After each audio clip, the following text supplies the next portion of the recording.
Hello everybody, welcome along. My name is Benjamin Bloom. This is the Benjamin Bloom Football Channel. Please leave your bias at the door and join us to discuss who I consider the most saleable asset at each of the 24 Championship clubs. Why, of course, the transfer window is opening tomorrow at my time of recording. And these are the players that I think, for a myriad of different reasons, are going to be on people's shopping list. Look, it's subjective. It's a conversation starter. Get your ideas. And for those people who get very defensive about possibly losing their best player, I'm not saying these people are going to be leaving. They're just who I think clubs might well be interested in taking. If you want to get involved in the comments and you don't want to be worrying about your best player, why not comment on another Championship club and who you would like to take from that club? Put a positive spin on it in that regard. What do I regard as a saleable asset? Someone of high value, obviously. So strong performance, good numbers, good age, which then brings the resale value in terms of investment. And there's always a premium for English players. In terms of the buying clubs, we often have to look at what people want, especially Premier League teams, frankly, with more money. And they often get what they want, don't they? What are the buying clubs' needs? That then opens up the European market as well, which British players don't necessarily tend to get linked with, but the European guys that may be good players in the Championship, different places they can go often. And also, is there a previous manager that may have worked with a player before that there might be a link with? Think Eddie Howe, think Valérien Ismaël, think Steve Cooper. There's a few of them about that might know people and want to take them. And then, what about the selling club? Who's likely to be sold? Is there a contract expiring? And what are the selling club's needs? Are they strapped for cash? Is it a good time to cash in? Right, let's go through. We'll go through from top to bottom. As I said, all very, very subjective. Please don't get defensive about your best player. It's a compliment, if anything, for goodness sakes. And get your ideas in the comments if they are indeed different to mine. Bournemouth, Dominic Solanke's kind of the obvious one. Jordan Samura and Jaden Anthony have come through. Maybe a little bit early for them. But with Solanke, I think the fact he's one of the top goal scorers in the league, good age, English, ticks all of those boxes. He also ticks the box of the manager that signed him, Eddie Howe, being a very, very wealthy club that might be wanting to take a load of players. So I think Dom Solanke does top the list. It feels a bit of an obvious one for Bournemouth. But hey, sometimes things are obvious for a reason.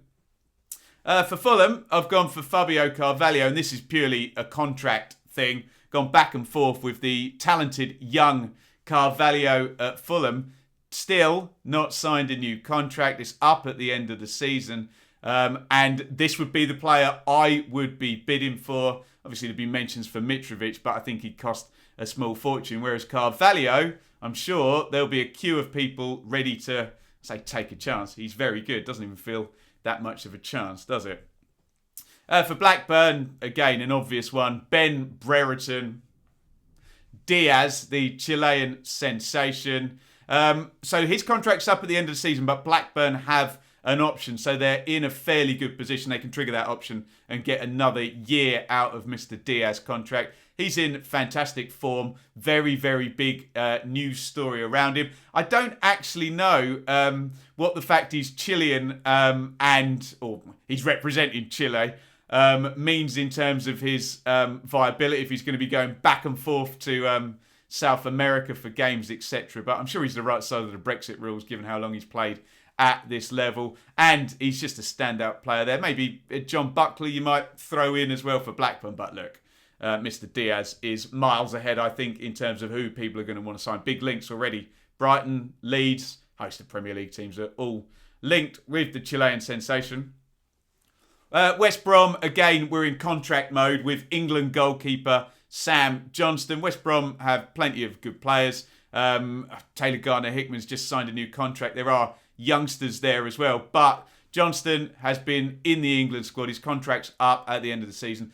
Big links with Spurs. I think someone might think they can pick themselves up a good keeper, possibly for a cut-down fee in January. Will West Brom keep him, see the season out if they're going to lose him anyway? Who knows? But I think Sam Johnston tops my list there. For Middlesbrough, now that I've gone for Isaiah Jones, the criticism of Middlesbrough recently, latterly, Pulis, Woodgate less so, that there weren't saleable assets and people like Fletcher and Assombalonga had come in and dripped a load of money out of the club. Well, young players coming through now. Dale Fryer's obviously come through and been there a while, Tavernier. But Jones is the one. It might be a little bit early because he's essentially only played half a season of Championship football. But really, really good player. Would someone put a bid in for a Boro player? I think Jones might be the most likely. Huddersfield, I've gone for Lewis O'Brien. Obviously, there's Sorba Thomas there at Huddersfield as well, who's a very good player. I just feel O'Brien, there's a more complete person to sign there. I know, new contract, so he'd be expensive. Big links with Leeds in the summer. Just looks like already a player that in the Championship central midfield, he's going to give you 7 out of 10 minimum every week now. So, might be expensive, but I think O'Brien might be the one. I wonder if Leeds will be back at a premium now he signed that new contract, of course. For QPR, this is a difficult one because obviously there's Ilias Chair, Rob Dickey and Chris Willock. Park Dickey for one side, who's the fabled English ball-playing centre-back. Let's go for the guys that create and score the goals. So it's Chair and Willock. I think Willock's 1 year younger. And for some reason, I just feel that extra year, Chair's size, I know that sounds ridiculous, but often, he's a hell of a player, Chair, but often if there's a choice, I go for the bigger player. And just the livery of Willock with his brothers as well and their presence in the Premier League. So I wonder whether Willock might be the one that would get bids ahead of Chair. We'll see what Chair does in the AFCON as well. His star could rise and I could be changing my mind. But look, 3 at QPR who look like obvious ones that people may be bidding for. Stoke, Tyrese Campbell. I mean, again, look, there's Nick Powell there who's a star player, but injury problems, of course. Harry Souttar would have been one, but he's now out for the season. So it kind of has to be Campbell, really. He's only come back from his own long-term injury, but brilliant young striker. And I think in terms of someone who you take from Stoke who may well be going on to improve and increase in value, I think Campbell is the guy there. Forest, again, it's an obvious one. Brennan Johnson, big links with Brentford in the summer. I wonder whether they will be back. He just stands out a mile, doesn't he? Obviously, Joe Worrell is there. James Garner's a good young player, but he's on loan at Forest. And then there's Brennan Johnson, who's a very exciting, quick, pacey, attacking, wide player. And the Brentford links aren't going away, are they? So he'd be my pick for Forest. Coventry, I've gone for Gus Hamer. Obviously, look, if Victor Gyökeres had kept scoring, I'd be saying him.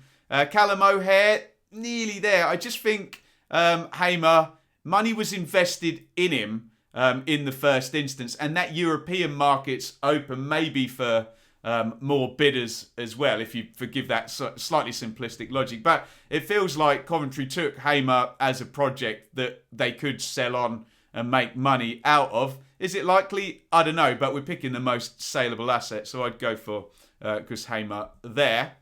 Millwall, it's another obvious one, isn't it? Jed Wallace, contract up as well at the end of the season. I'm not sure if there's an option. I don't think there is. Is he ready for the Premier League? I don't know. Would a top-end Championship team have the money to do the deal? We may be waiting until the end of the season in terms of Wallace, and he might be going to a parachute team. Might re-sign with Millwall, who knows? But I think he's the one there. It was always Wallace and Cooper. They've kept him for the longest time now, but will the contract running down facilitate the move, finally, of Wallace out of Millwall? Certainly, I think he's the one on people's shopping lists. Sheffield United have gone for Sander Berger, a bit of a Premier League white elephant, really, a very expensive, high-value player who they didn't sell in the summer. I thought they would. He kind of goes in the Sam Johnston, Matthias Pereira group. Only really Pereira left of that group of excellent relegated players. I'm sure there are others that I'm missing out there, but Berger is still at Sheffield United. Would a Premier League team come in with an offer, think they can get him for a cut-down price? Maybe so, but a very good player and probably not going to be hanging around in the Championship long term. Think Dan Juma at Bournemouth. It's like he'll go the season, but he'll be off ski at the end. And again, that European market is open for Berger as well. Seems to work that way, doesn't it? Blackpool, I've gone for Keshi Anderson. You're looking from promoted teams who has stepped up and made himself a viable player. Obviously, there's Jerry Yates and Shane Lavery, the forwards, who are just getting their feet under the table at championship level. I just feel Anderson, when you look at the numbers and creativity, could he be one that maybe an upwardly mobile championship club would bid for? I don't know. Would Blackpool be tempted to sell him? I don't know. But he's the one who I possibly would be bidding for in terms of that Blackpool squad. Luton, I've gone for Elijah Adebayo. And last year when we were doing this, we were talking about Keane and Dewsbury Hall, but he was, of course, on loan from Leicester. Adebayo came in.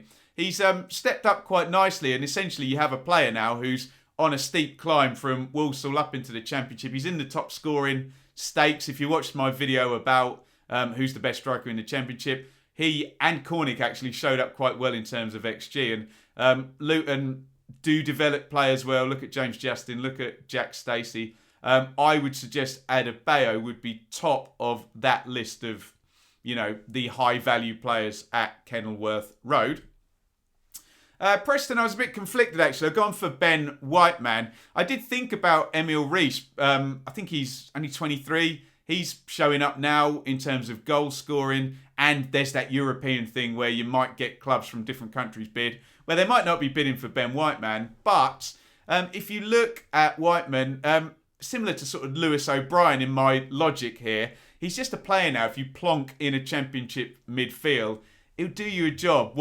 Wherever you are in the league, just drop him in there. Very, very useful. Gets around the pitch. Good numbers. English, I think mid-20s as well. So I've just gone for Whiteman, possibly over Emil Rees there. It's very easy to get lulled in by the goal scorers, but hey, more often than not, they are the expensive ones.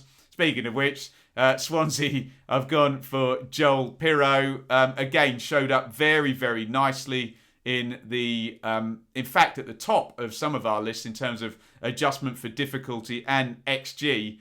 Looks a good player, Pirro. 22, I think, European, scoring goals. Always tend to go for Matt Grimes in these lists, but he feels like one where if he was going to go maybe a year, 2 years ago, and he signed a new contract, just looks like a Swansea player and doesn't look like he's going to be budged from there. Whereas Pirro, I don't know. Would someone put in a cheeky bid for him? Quite probably, I think. Birmingham, I was a bit stuck on Birmingham, I have to say. Sorry, Birmingham fans. Maybe younger Bellingham brother might be one we can talk about in future. I've gone for Christian Pedersen. I know we've had him a couple of years in these type lists, but look, still solid left back, centre back, wing back, European side to it as well. And he just topped the list, really. And when you look at Birmingham, they're star players, really. Okay, Bella, maybe. Jukovic and Deeney sort of aging as well. So, yeah, let me know if I'm being unfair there, Birmingham fans. So I've just put Pedersen up at the top of my list. Bring on the new Bellingham, hey? Bristol City, again, I was a bit conflicted on this one. I've gone for Thomas Callas with the acknowledgement there's some really good youngsters. And Alex Scott scored again, didn't he? Conway there as well. I just feel that it's a bit of a no-brainer in terms of Callas is someone who is expensive, played at the Euros, experienced. If you want a ready-to-go centre-back, and again, we're talking about someone like Newcastle, he's played for Chelsea, Fulham and done well, Callas, before. I don't know, I just think that ticks more boxes. Maybe Semenyo, Conway, Scott, etc. will be worth tons of money in the future. Not quite now. I think I'd go more safe in terms of Bristol City and put in a cheeky bid for Thomas Callas, possibly. Hull City, Keane Lewis Potter. We talked about Greaves at the start of the season. Lewis Potter, I mean, there's the boring Jared Bowen comparisons because he's a winger and he plays for Hull. He's going back at wing back. I just think the age, I think he's only 20 and he's starred in League One, hasn't he? Now in the Championship, there's definitely resale value and a long career ahead for Keane Lewis Potter. It'd probably be expensive, but might well be worth it in terms of a bid there. Cardiff, again, a little bit like your Middlesbrough and Birmingham sort of stories. Yes, there is Ruben Colwill. A few good young players actually coming through. I just feel there was those Wolves links with Big Kiefer. It's a big, ready-to-go, powerful goal scorer who's ready now. He's had a good steep career climb up through the leagues and done really, really well. And I just think he's the guy that you would bid for. And again, talk about selling clubs. We think Cardiff might be a bit strapped for cash. Wonder if those Wolves links were real in the summer and whether anyone will be back for Big Kiefer. Reading, well, you've got to talk about selling club situation here. John Swift's contract's going to be running down.